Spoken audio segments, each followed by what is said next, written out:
Part 2 Measuring Her Worth. Emily didn't expect Brianna to actually reply. But she did, within an hour. From Brianna@crescentmarketing.com.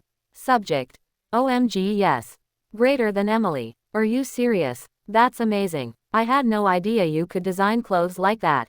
Honestly, I would love a custom piece. I have this charity gala thing in March, total black tie. Could we maybe talk ideas? Let me know what you'd charge. Emily read the message 5 times. For years, Brianna had barely acknowledged her existence, unless it was to demand something or throw a passive-aggressive jab. Now she wanted a dress. She hesitated. Was this real? But something in her said, take the win. So she replied, and they agreed to meet after work that Friday at a local cafe. Fabrics, sketches, and awkward smiles. Friday evening, the cafe buzzed with the sound of milk steamers and soft jazz. Brianna was already there, dressed in a stylish cream coat and sipping from a to-go cup. When she saw Emily, her eyes lit up, almost nervously. Hey, wow, you actually came. Emily smiled cautiously. I said I would. Brianna pushed a chair out. Sit. Okay, so, real talk, I had no idea you could sew like that. Where did you learn? My grandmother taught me, Emily said, pulling out her sketchbook. I've been sewing since I was 13. No way, Brianna said. Okay, I'm not gonna lie, I always thought you were, like, just HR. Emily chuckled softly. Most people do. They talked for almost an hour, about color palettes, silhouettes, fabric types. Emily showed Brianna 2 rough concept sketches based on her gala description. Brianna stared at them, wide-eyed. Holy crap, these are amazing. You seriously need to be doing this full-time. Emily laughed, surprised by her own confidence. One day, maybe. But even as she said it, the idea no longer felt like a distant dream. It felt possible. Brianna insisted on paying up front. Emily tried to decline, but Brianna waved her off. Nope, you're giving me your time and talent. That's worth something. It was the first time anyone had said that to her. Ever. Word gets out. By Monday, something had shifted again at Crescent. Brianna showed off the sketches in the break room like prized art. Can you believe Emily made these? Like, our Emily. People stared at Emily differently. Not mockingly, curiously. And then the request started. Could you maybe help me tailor a blazer? My cousin's getting married. Do you do bridesmaid dresses? I've got this weird body type. Do you do custom fits? At first, Emily was overwhelmed. But she kept her boundaries, weekends only, 1 client at a time. She wasn't ready to quit her job, not yet, but she carved out her time like a master craftswoman, thread by thread. One Friday evening, she got a DM on Instagram. A local boutique had seen Brianna tag her in a story wearing the black dress and asked, greater than, would you be interested in showcasing 3 to 5 pieces in our Spring Independent Designers Expo? Emily's heart stopped. Was this how it began? Doubts and designs. That night, she sat on the floor of her apartment, sketchbooks and fabric swatches all around her. She should be excited. Instead, she was scared. She thought about everyone who had laughed at her growing up, the people who once called her ugly, the coworkers who ignored her for years. What if they were right all along? She called her mom, just to hear a voice from back home. An expo, her mother said. That sounds fancy. But, are you sure you can handle it with work? Emily paused. Yeah, I think so. Well, I don't want you getting disappointed. You know how these things can be. I know, you're always sewing. But what if it doesn't work out? Emily forced a smile she couldn't hear. Then I'll go back to sewing for fun. She hung up, more confused than before. But as she looked down at her designs, something flared in her chest. It wasn't anger. It was defiance. They don't get to decide who I am anymore.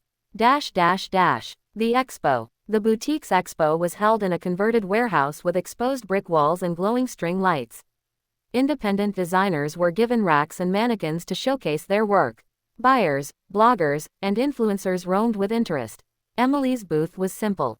A clean rack with 5 pieces, 2 dresses, a structured jacket, a silk blouse, and a reconstructed denim coat. Each one handmade, with the label she had sewn herself. Thread by thread, Emily G. She stood nervously behind the booth, heart pounding. A woman approached, late 30s, stylish, holding a tablet. Are you the designer? Yes, Emily said, trying to sound steady. These cuts are really unique.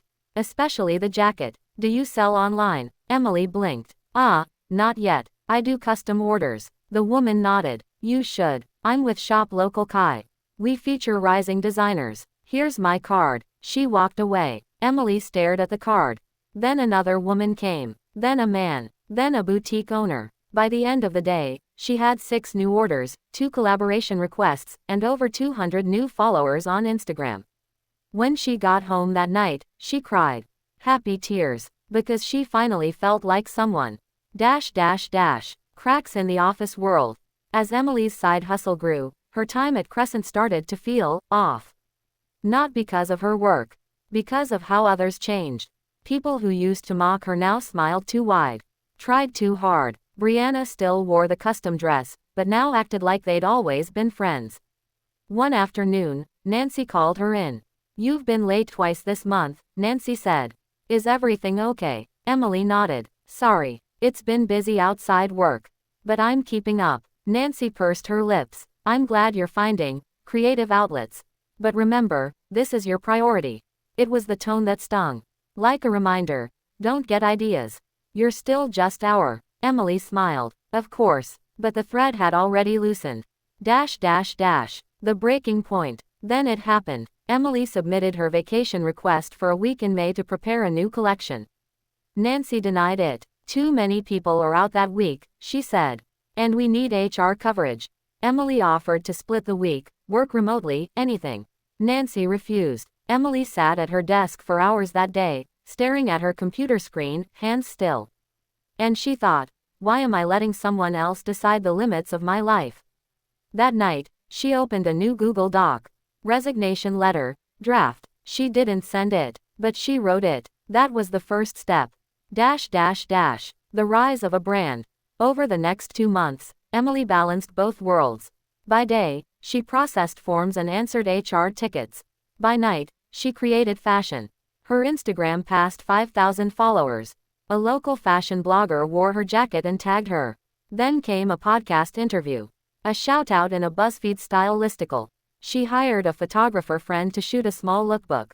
Launched a basic Shopify site. Thread by thread became more than a tag. It became her freedom plan. Then one night, her phone buzzed.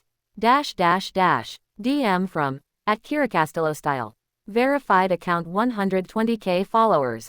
Greater than hey girl, random question. Did you make the jacket that Tessa D wore last week? If so, I need one for my NY trip. Let's collab. 2 hearts Kira.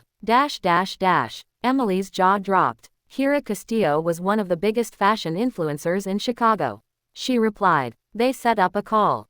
2 days later, Kira posted a photo in a thread-by-thread blazer, tagged Emily, and called her Chicago's best kept secret. Overnight, her followers doubled. Her site crashed from traffic. Emails flooded in. And that night, for the second time, Emily opened her resignation letter. This time, she didn't save it as a draft. She printed it, signed it, and slid it under Nancy's door.